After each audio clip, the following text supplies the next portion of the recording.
Everyone, আমার ছোট mini ব্লগে তোমাদের ওয়েলকাম। তো আজকে আমরা বেরিয়ে পড়েছি আবারও এক জায়গায় ঘুরতে যাব। তো মধ্যপ্রদেশের ইন্দোরে এটা হচ্ছে হনুমানজির মন্দির, সেখানকেই আজ ঘুরতে যাব। দেখতে পাচ্ছ এই যে বৌদি দাদা এদের সাথেই আজকে ঘুরতে গেলাম। এই দেখো চারপাশটা খুব সুন্দর, মন্দিরে লাইটিং দেওয়া হয়েছে। তারপরেই তার পাশেই রয়েছে একটা শিবলিঙ্গ এখানে, আর এইদিকে ঠাকুর রয়েছে। আর এইদিকেই দেখো কীর্তন হচ্ছে, নাম কীর্তন, এখানে সঙ্গীত, বসে বসে সবাই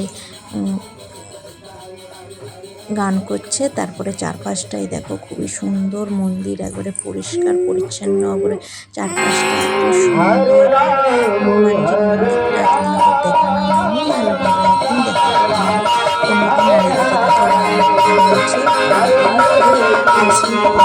এখানে রাম বলে। খুব সুন্দর জায়গাটা। এখানে সবাই আসে, যারা ইন্দোরে থাকো তারা তো অবশ্যই জানো যে এই মন্দিরটা এটা বড় মন্দির। আর এইদিকে দেখো একটা কি সুন্দর মন্দির ট্যাটু করা রয়েছে। আর এইদিকে দেখো কয়েকটা ফটো তুলে নিয়েছিলাম, যেটা নাগ দেবী আর নাগ দেবতার, এই যে একটা শিবলিঙ্গ, এইসব ফটোগুলো তুলে রেখেছিলাম।